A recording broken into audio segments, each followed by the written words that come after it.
Hello everyone, welcome on in. I'm Velvet and thanks for joining me today for the speed build.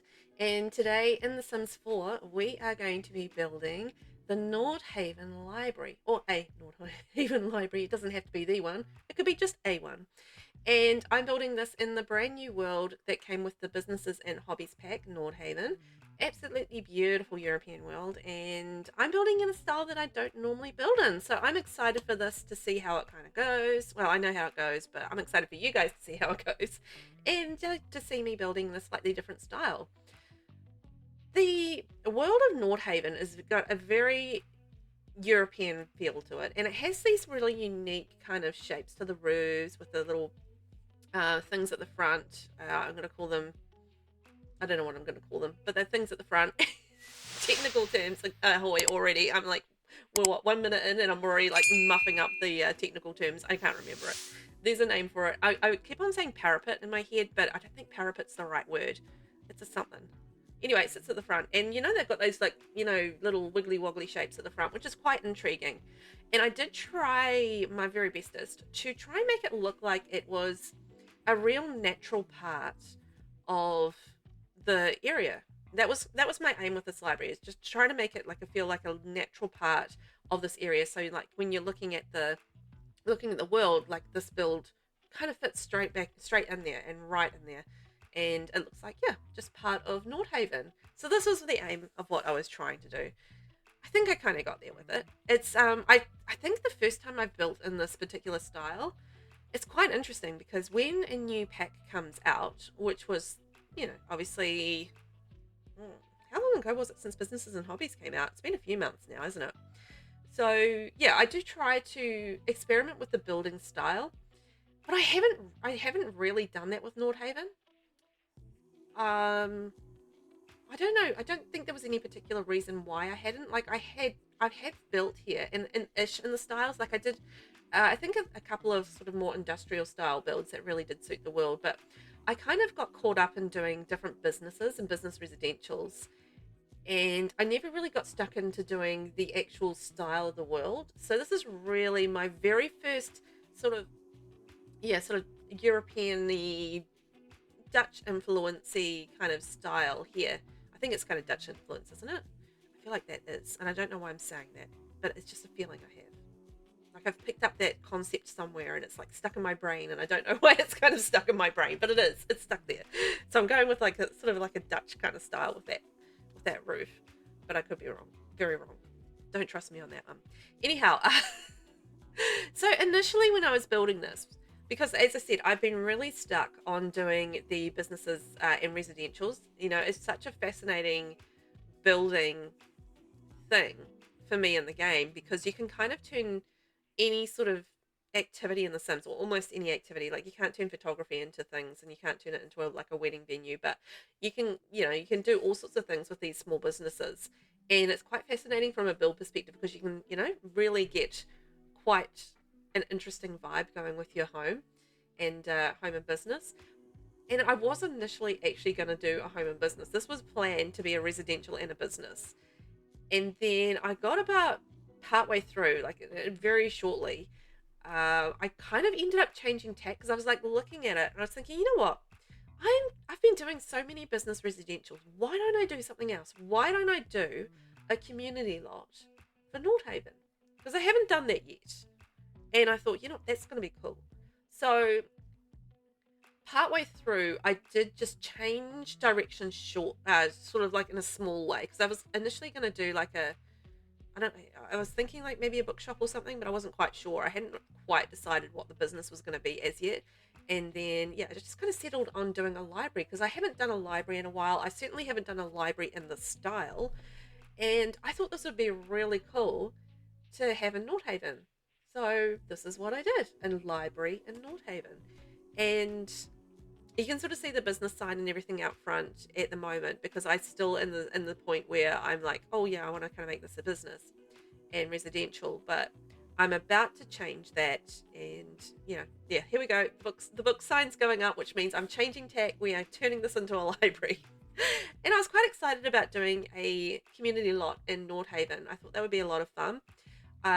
So yeah, and as I said, I hadn't been done a library for a while. Oh, and the big thing is with this build is I did keep it to businesses and hobbies and base game only. So there's only one EP with this. That's it. So I didn't actually go and use a whole lot of different packs or anything like that. It's just one pack.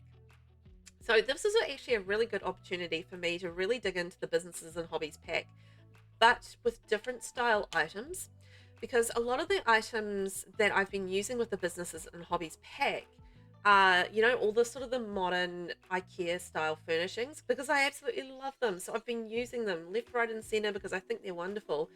But by doing this sort of style building, I felt like it really lent itself to less super modern furnishings and going, obviously a little bit more cozy, a little bit more traditional stylings with a library. And I got to use like different windows and stuff like that that I thought were really cool. And yeah, a great opportunity to do something different and I guess create something different with that pack as well. But I had a lot of fun with that.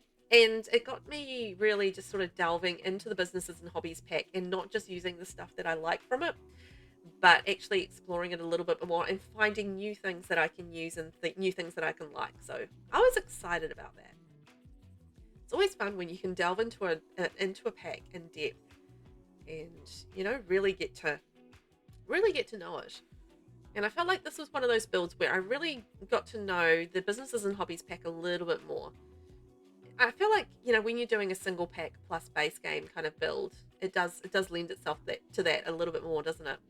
So, yeah, I was excited to do it. And also, I love books. I'm such a big reader and I'm a book nerd. So, walking into a library or walking into a bookshop or anything like that, it's always magical for me because I'm always like looking for the books that I love.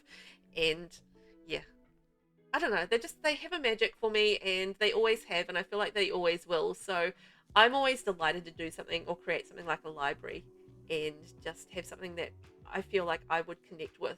I'd just walk in there and just go, oh, I love this. I did actually make some custom bookshelves along the way as well. So I'm doing this against a platform, and if you're wondering why I'm clicking and dragging the books from that section, it's because I couldn't get the cube to actually sit in place against the platform, so I had to get it up against a wall, and that was kind of the easiest place to click and drag from. If you are also wondering why I stacked some books on first, to be able to get the books to sit really nicely in the right place, just put the auto slot, kind of fill the auto slots, and then you can sort of work around those auto slots and then make it all work, if that made any sense. So sometimes on shelving stuff will auto slot into place and you can't really avoid it, or it's like really annoying to avoid. So you just fill the slot, and then once that slot is filled, it just means that the other items that you want to place will just slide into place the way that you want, and then you can just delete anything that you don't need. Easy as that. So I hope that made sense. I don't know at this point. I feel like it could have made sense. I hope so. So I'm doing like little pops of color in this library as well. In this little area here. So I created like a little kids section, because libraries do have kids sections. Every library that I've been to, at least here anyway, they've always had those little kids sections. It's a little bit more colorful, a little bit more, you got little toys. You might have bits and pieces like bean bags and things like that to sit on. I was a little bit limited, obviously, with the items that I could choose, because we were, just doing base game and businesses and hobbies. And businesses and hobbies doesn't have a great deal of kids stuff.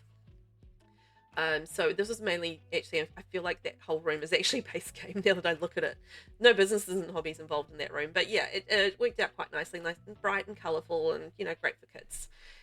So, and I did make like little different custom bookshelves around the place as well, which is fun, just looks a little bit different from some of the other shelving that we had, and just made it a little bit eclectic as well, with like some of the different shelves around the place. So I used the businesses and hobbies shelves that we got.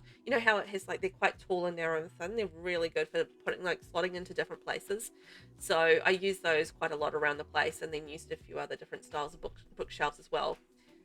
It just with the way, with the windows and working around the windows and wall spaces and things like that, it just kind of lent itself to having sort of different styles of bookcases around the place. And I also really like the pink and blue bathrooms. I thought they were really cute, because the undertone of that blue tile. It's kind of got like, when you match it with the pink wall, it's kind of got like a pinky kind of tone to it. So I thought that worked quite nicely. And it kind of worked with the outside of the building as well, because when you look at the outside of the building, you've got greens and pinks and like a orangey salmon kind of color. And I wanted to not just have it plain on the inside. I wanted to have like pops of color on the inside as well. So that's why I sort of brought in like the pink with the bathroom, and sort of like pops of pink down in the bottom area with the columns and like the kids area. And then up in this upper level, I did sort of, because the windows were kind of red, I was like that reddish kind of pinky corally kind of color. I ended up bringing like a little tiny pop of red into this corner. You'll sort of see that over off to the side, and then over on that side I did a little bit more of the green because we had the green windows. So I thought, I'll match that with that. Obviously, with the library, we have certain things that we need to have in the library to make it functional. So I did make sure that I had everything that is necessary to create a library. I think it's like lots of desks and toilets and computers and things like that. Bookshelves, I assume, as well. So all fully functioning as a library, and I have play tested it as well, and it all seemed to work okay. I couldn't see any issues. I didn't fully test the learning space, so I'm hoping that's okay. Like there's a board, but I did put like kind of some desks with some laptops that I'm hoping it works okay. I did like a little learning thing, but nobody turned up. So it was a little hard to play test because nobody was turning up to my lesson. But I hope it's okay. But if worst comes to worst, you just remove the laptops, and I think that would solve the problem. If there's a problem, I don't know if there's a problem, but I don't know if there is. So yeah, this is one of the custom bookshelves that I did. Lots of clicking and dragging across with the books. So I used the wall bookshelves from base game, and then underneath that I put the immaculate shelving and added some more books underneath. So I just needed a bookshelf that would kind of sit quite nicely under the windows, but there wasn't really any great options for that because I wasn't using the Book Nook kit. And the Book Nook kit, to be fair, would have been amazing for this because Book Nook, library books, obviously would have been great. And I did contemplate using it, but I really did want to do just a businesses and hobbies and base game build and really just delve into this pack in depth. So I resisted the temptation to go with the Book Nook kit and just stuck to my guns and stuck with businesses and hobbies. But we're just about finished with the interior side of things. I'm just adding like community boards and little bits and pieces around the place. This is our last bits of our teaching area. And that's just about our build. So that's gone really fast. It wasn't like a super long build, but I think it came together really nicely. And I love the fact that I got to build something different in Nordhaven than I have before. So that was a lot of fun for me. And I always appreciate like a different architectural style and just the challenge of building that style. So let's take a tour of what we did so you can sort of see the exterior out there. I've used the dormers over on the side gable roof or the side roof. And yeah, we've got little bits of signage, little bits of, community activity things. We've got the community board and the meetup board. We've got like a little bike stand and the signage out there. That's the back area. It's got seating and a post box and the bus stop. Obviously non-functional because, we don't have functional buses in The Sims 4. But, it's the kind of thing that you would have outside of a library. I love this little stair area that I created. I'm glad it sort of worked out okay and the Sims could use it. And they liked actually really sitting up there and doing their studying and their reading and whatnot. So I thought that was really cool that they enjoyed that area. And I love the sort of the dark browns with the pops of color. I think that works really nicely. Cute little kids area, perfect for the kiddies to go and read their books. And then just like study nooks and reading nooks and all those things. You can see the pop of red with the chair in the corner there. So I think it came together really nicely. I was really happy with it. Anyway, I'm going to leave you guys there. Thank you so much for watching. I hope you guys have had fun. And if you haven't hit subscribe, make sure that you do that. Leave me a comment or a like. That's always appreciated.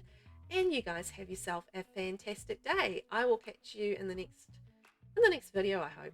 So thanks for watching, and I will see you next time. Bye-bye.